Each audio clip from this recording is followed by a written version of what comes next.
afternoon, dear colleagues. On behalf of the Issam Institute for Public Policy and International Affairs, I welcome you this afternoon to debate of a very, very sensitive and very timely topic. We are glad, although we're talking in a very dire and tragic situation, so the term gladness is maybe not adapted. But despite this, I'm glad as director of IFI to welcome this event and to host it, at least for 2 or 3 reasons. The first one is that this event is one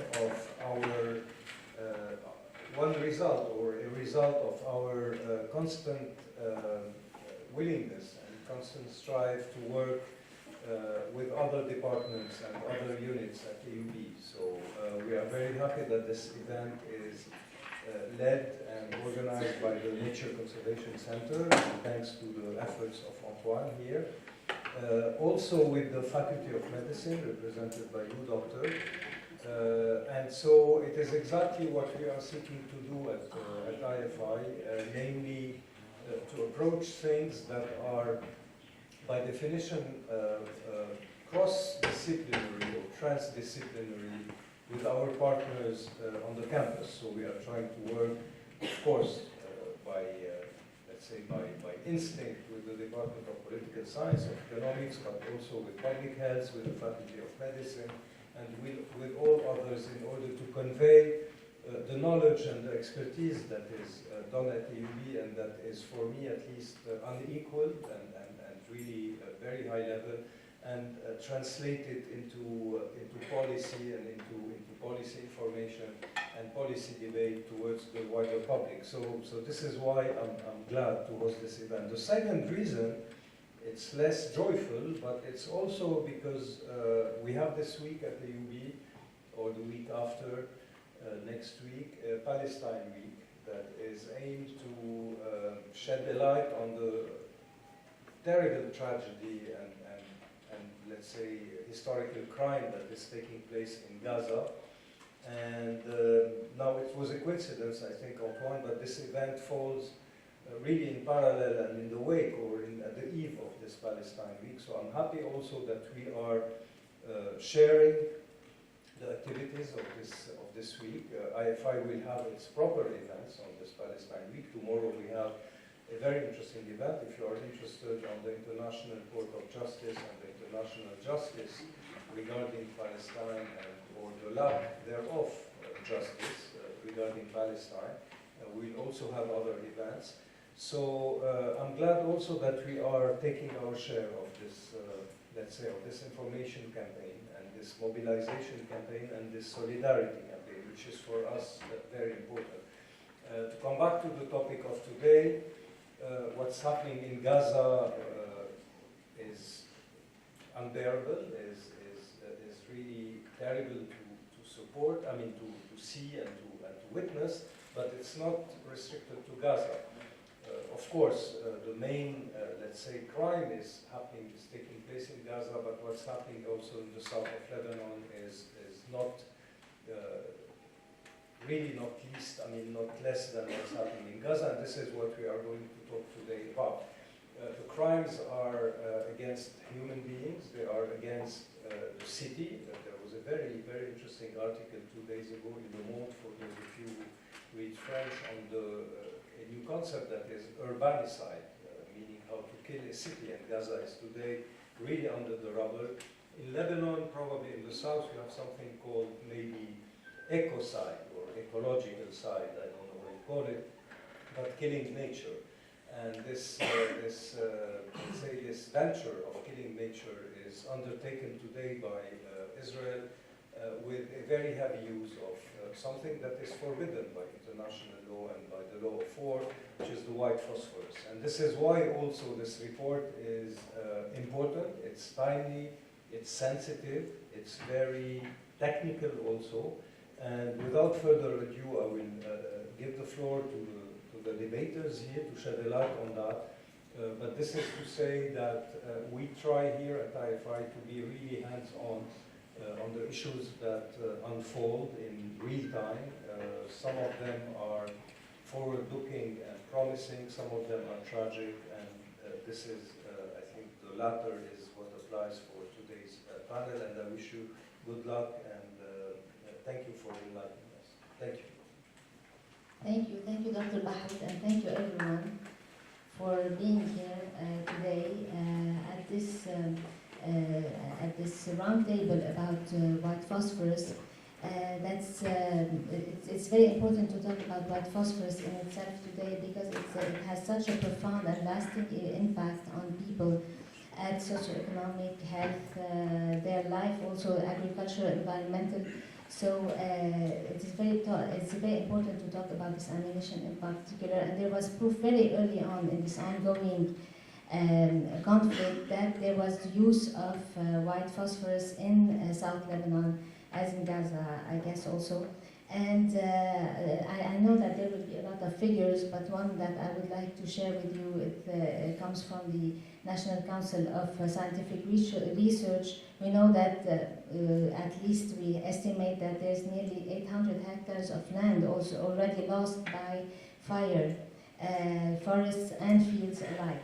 So during this roundtable with experts of different fields, we will be talking about what we observe already on the ground as far as we know, because this is an ongoing conflict, as we said, the lessons that we can learn and how we can improve our preparedness for this kind of attacks, and also the solutions and actions on the longer term, hopefully when the bombs will stop. So with us to discuss all three questions, I welcome today Dr. Thawrat Zahran, who is specialized in emergency medicine and toxicologist at AUB-NCC. Dr. Ramzi, also from the Faculty of Agriculture and Food Sciences in AUB, who will be talking a lot about the environmental impact of white phosphorus. And Ramzi Kaiss from Human Rights Watch, who was one of the first organizations, I think, to talk about this, the use of white phosphorus in this conflict in South Lebanon and Gaza, and Antoine Kallab from AUB-NCC and Nature Conservation Center. He is the co-author of a policy brief that was done during this ongoing conflict about white phosphorus exactly. So alongside with Leila Al-Samawat. Antoine, I will start with you. So why was it useful and important to have a policy brief during an ongoing conflict? What led you to do this? Thank you, Suzanne, for moderating today, and thank you to IFI for hosting us. So let me just also say again that the policy brief was written by my colleague Leila Al-Samawat, so just wanted to make sure that she also gets the credit. You know, when the latest wave of hostility started in October, we immediately became quite exposed to the topic of white phosphorus through social media, through news, through different reports. As a Nature Conservation Center, we work on multidisciplinary issues. We work on the connections between societal, environmental, and so on.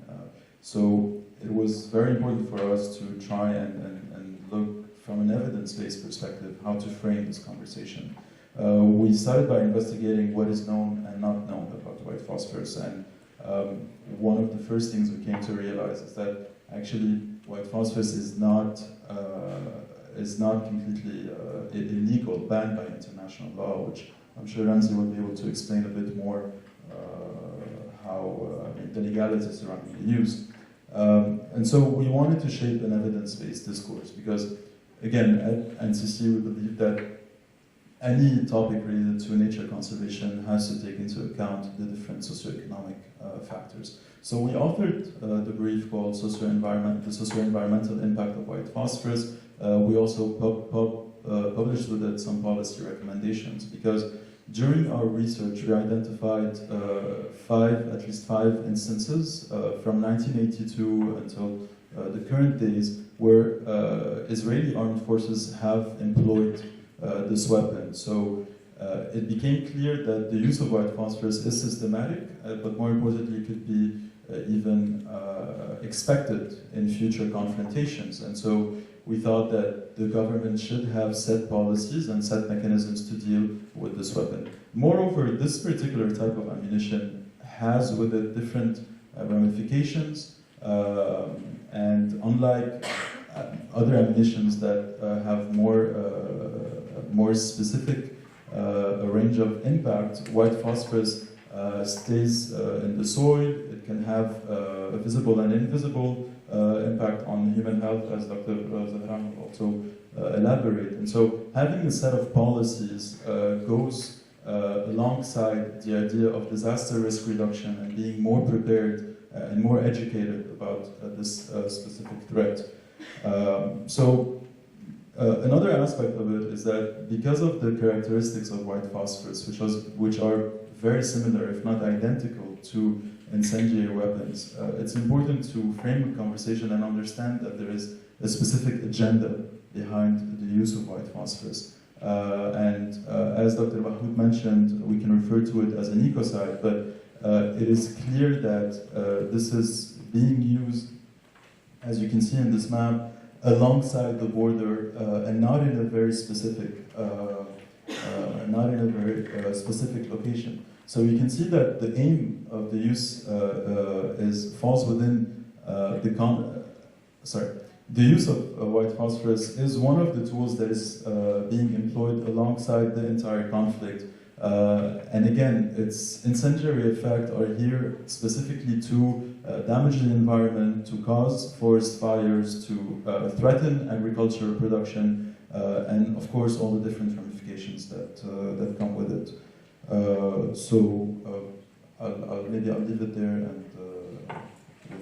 Thank you, Antoine Kallab. You talked about white phosphorus being a tool. Dr. Zurayk, what do we know already about the environmental damage done by the use of white phosphorus in the sun? Thank you. Is there a mic or? Thank you very much. Thanks for having us today.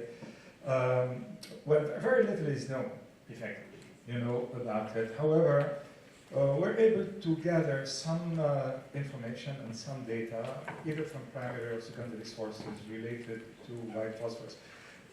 We have, I don't know how this thing works. How do we get the PowerPoint to work or to shift to it? Let me take you through a few slides because it will make it easier for everyone to understand everything. But it's not easier on my back. But, and so this is the work that we've been doing with the Palestine Land Studies Center, with Lynn Dirani, who's a PhD candidate, who's looking on her PhD in civil and environmental. She's looking at actually white phosphorus. She was looking at heavy metal before. So the war started, we shifted a little bit. And all this is also happening, and I'm very happy to have her with us today, MP as the Dean, who is the MP for Jour, and therefore directly involved with these issues. So that also gave us a good catalyst. Can I have the next slide, please? So, no, I'm going to stand up, actually, much easier. So, for those of you who don't know what it is, it's a waxy substance, and it's very commonly used in the military, but it's also used in other kind of organisms, and it's used also in fireworks. It depends on, the dose. The poison is in the dose, and so it depends on how much you put for it to become poisonous or etc. It's P4. It's a form. It's an isotope of phosphorus which spontaneously ignites when in contact with oxygen. That's also important to know because all you need to do is actually put it in contact with oxygen, and it will keep igniting and therefore combining with oxygen until this, until the whole reaction is complete. So the endpoint will still have phosphorus because phosphorus itself doesn't ignite. But the process of transformation, the acquisition, the oxidation, the acquisition of an atom of in fact, 5 atoms of oxygen, is the process that generates heat. Okay, that's very simply put. All right. So let's have another one. So you have also some photos for those of you. But I think these have been in the media a lot. So those who are here are probably familiar with all these pictures. shall I do that myself? Okay. And so, all right, so this map is just from October 8th to November 3rd. So that's, that's like, doesn't cover a lot, and you can already see that there's been a lot of white phosphorus attack. There's been a lot much more after that, so it's pretty much covered. I just need you to look at the area. It's like these 10 kilometers depth, so it's pretty much stayed until now within it. Very little has gone beyond it, but it just means that it's much more intensive. Today, Lebanon is divided, by the way, in two parts, really. Not 4, not 5, not 3, in two parts. There is a part that's a war zone, a complete war zone, in which villages have been annihilated. Ait al-Shahab, for example, I mean, there is hardly a house that is still, standing. And then the rest of the country, including big parts of the south, where essentially things are going on. You get a shell from time to other, but it's not more than that. So we need to constantly to think in this room that there is a part of this country here that is a complete war zone. But when I say complete, it is complete. It's not like things are happening. And of course, there's been a lot of displaced people. So let me have another one, Rami. And so that is from the CNRS, and they look at the fires. Fires are mostly caused by white phosphorus, but not exclusively. So to talk about the ecocide and what comes with that. This is what the shells look like. There, the substance, because I've seen a lot of it, is sticky and black and like asphalt-like. Okay, and it combusts, but then if you pour water on it, the lack of oxygen will stop the combustion, but you move it a little bit, you shake it, you introduce some air into the system, it will combust. And it will keep combusting until the reaction is completed. So there is very little, I'm sorry, I'm taking a little bit of time, but I thought it'd be good to put all of that. There is very little research done on white phosphorus impact on soil, plant, and animals. That's important. Why? Because the only people who've done this research are the US Army. I can talk about this later if you're interested, in a few papers, and a couple of researchers from Gaza. Because since the 90s, the people of Gaza have been receiving white phosphorus very, very, very regularly. And so they've done a little bit of work, and there's a couple of papers published. This is what I want you to see. I want you to see how much they have found. So they found in the hundreds of parts per million, while the regular normal is very high in the 20. So that trace, footprint of phosphorus is more phosphorus in the soil. I mean, as it goes. Representing, of course, much more because our soils, the chemistry of the soils of this region means that a lot of the phosphorus is going to be completely unavailable. So it's going to stop. So here we're looking at essentially at 110 what can go into the plant. So these can kill the plant. So if we're asking ourselves, is white phosphorus in the quantities that we're seeing, is it harmful for a long time in the soils of this country when we grow? And the answer is yes. Because it's 5 times more than the very high level that can cause toxicity in plants. So let's also remember this, because we're going to we're going to compare with what we know about the data in Lebanon. Okay, so that's like Lebanese data. So this data was released by the Ministry of the Environment, and it does sound to be a little bit. So let's focus on phosphorus, and then we can look at the other elements. We're not talking about them.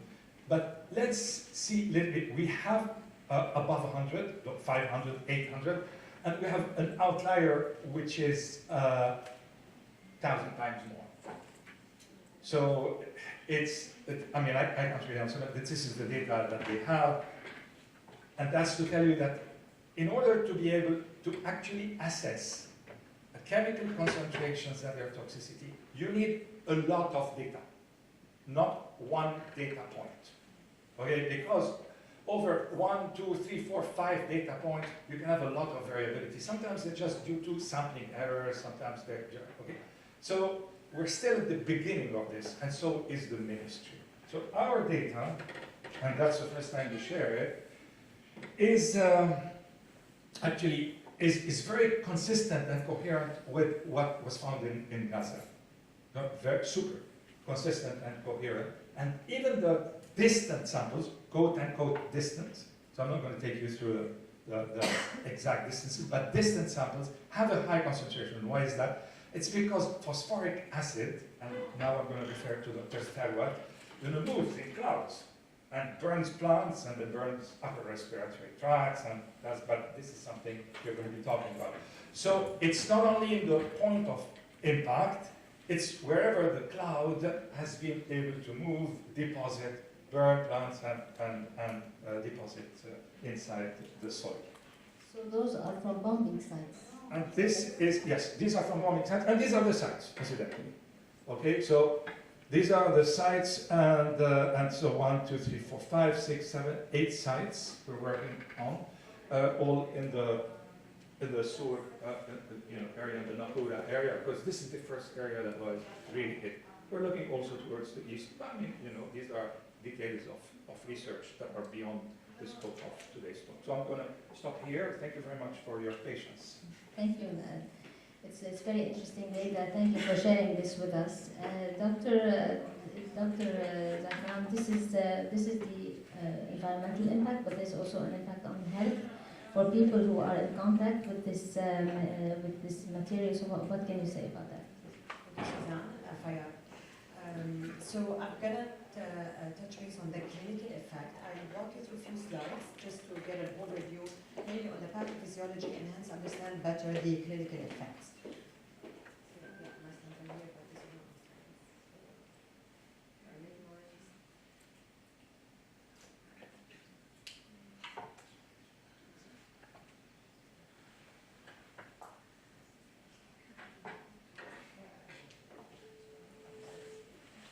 Okay, so just to second Dr. Zurayk, so maybe this is first a photo of a 15-year-old patient in Gaza who sustained severe injuries.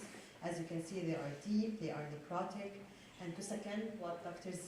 Zurayk mentioned, so to understand the clinical effects, so the pathophysiology, so we have two main things that white phosphorus causes. It's a thermal burn and it's a chemical burn.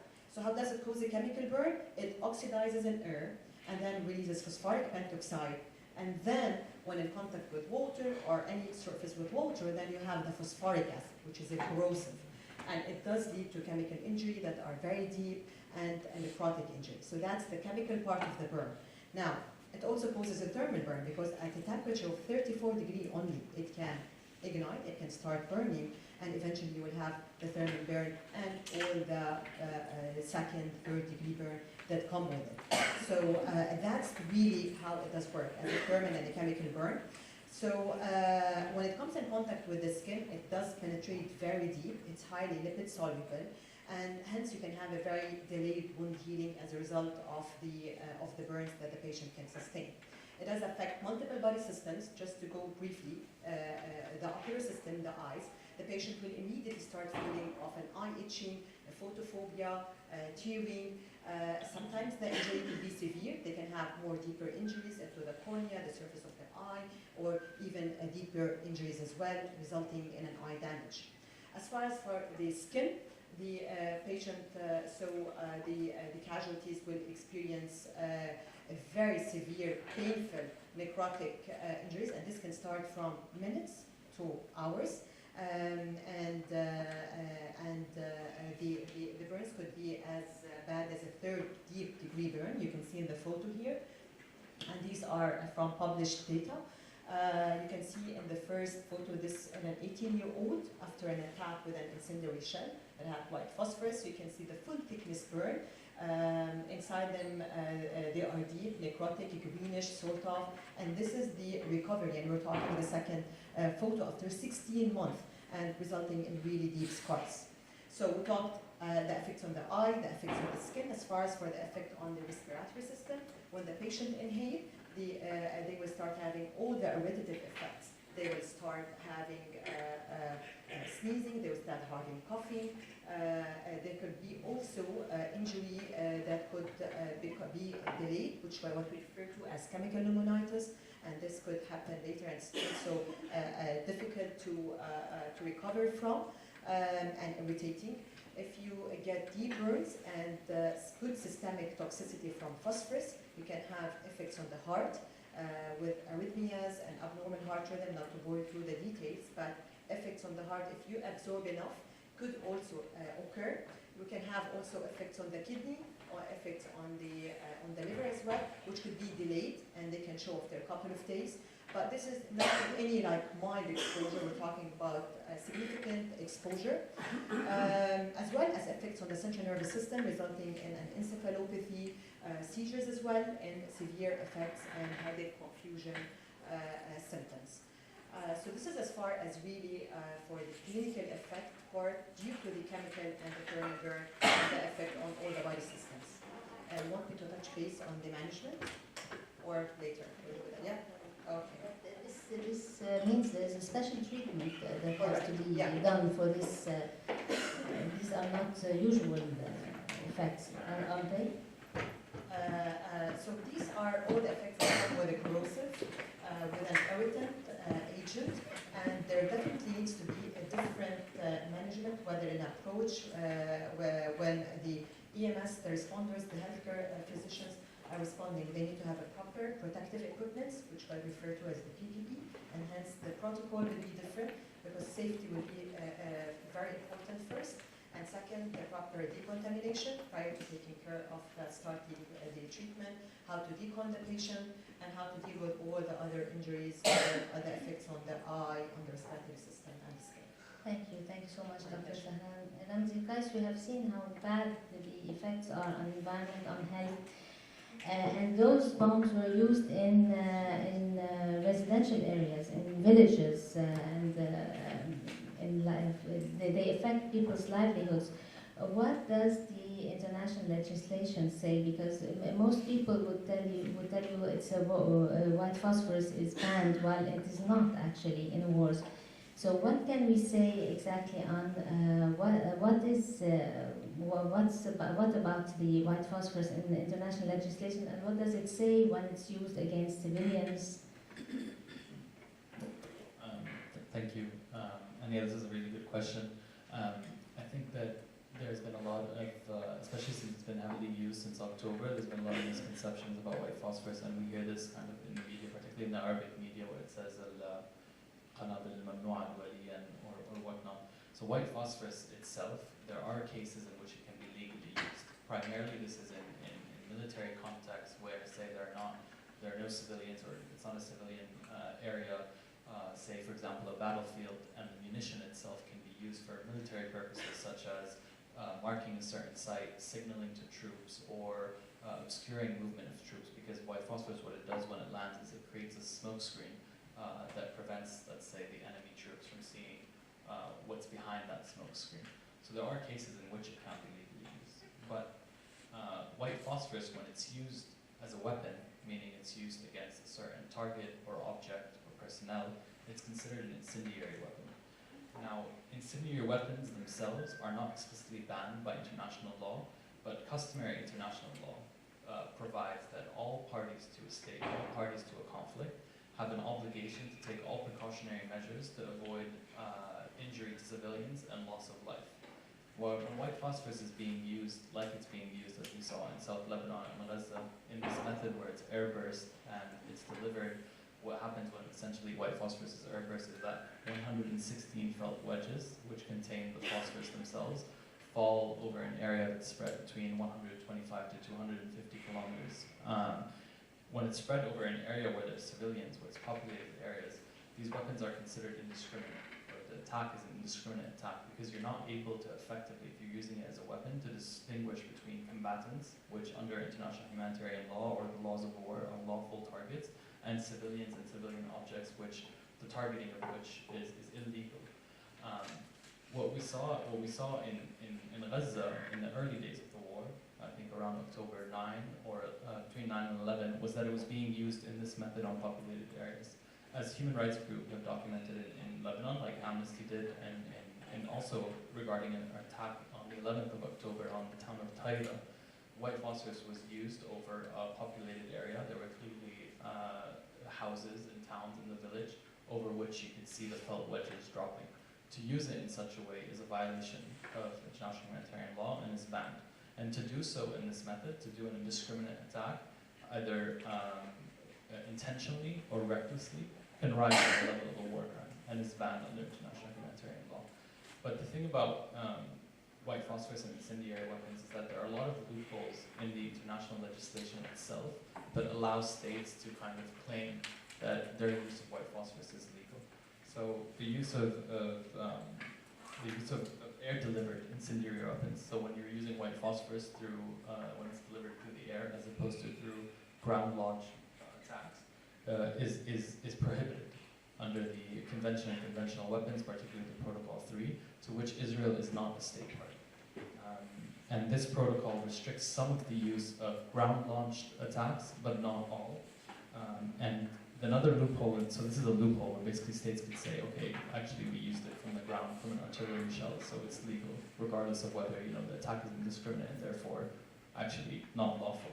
And then the second loophole is that the Convention on Conventional Weapons states that, or defines incendiary weapons as weapons who are primarily designed to burn people or objects. White phosphorus is a multi-purpose munition because certain armies may claim that actually, oh, we're not using it as a weapon, we're using it as a smokescreen, so it's legal. Human Rights Watch, on its part, since it began working on white phosphorus and documented its case in several countries, alongside some other states, have been pushing for the closing of these loopholes so that white phosphorus cannot be used in the method that it is and claim to be lethal against particularly civilian populations. What states are we talking about? Where did you notice the same use of white phosphorus in other countries? So Human Rights Watch has documented white phosphorus being used in Gaza, of course, in Lebanon by Israel, but also in Afghanistan, in Iraq, in Syria, in Ukraine, and in Yemen. And let's remind also that there was never any Israeli troops in Lebanon during this ongoing conflict. So this doesn't stand for the use of white phosphorus the way it is, doesn't it? Exactly. So I think this is the question, and maybe we can get into it later when we're talking about whether it should be banned or not. If we look at the way in which white phosphorus is being used on the border areas, we know that many of the border areas include valleys, mountains, locations where troops would clearly be hidden behind just the topography that's present there. And so then the question or the claim that it's being used to obscure troop movements or signaling or marking can be doubted and and contradicted. But I think at the same time, we don't have the full picture, I think, of the effect of the white phosphorus used in Lebanon and the particular full-scale documentation, and this may take some time when we have access to these areas, because the areas that are most impacted are areas such as the Dr. Zurayk mentioned, like Farkida, like Daira, Maisis Jabal, Who are under shelling right now. We're under constant shelling, and so to be able to document the impact, to be able to document the houses specifically that were burnt not by an artillery shell or by a drone strike or airstrike, but by the white phosphorus shell, is going to take some time. So when we talk about the impact that maybe white phosphorus has had on livelihoods, we can say, for example, how many villages were struck, at least 30 villages. We know that there's been over 120 reported incidents in which white phosphorus was used. And when we say over 120, we don't mean that there were 120 shells that were used. We mean that a certain credible media organization said Farkida, let's say, is being shelled by white phosphorus, but maybe 10 shells were being used. So we don't have still the full picture of the impact of this shelling. But we know roughly, the white phosphorus strikes, the artillery strikes, the drone strikes, the airstrike, what damage they cause and the impact in terms of displacement, in terms of schools being shut down, in terms of water facilities being hit, in terms of health facilities being hit, in terms of also those displaced who are then maybe having to move to areas like Sur, shelter in schools, those children that are, the thousands of children that are missing an education, the thousands of others who maybe in public schools in Zurayk are having to be crammed in certain classrooms, or schools are being used to both house people and education. So we know the context of what's happening, and I think requires further investigation into the particular nature of the white phosphorus use.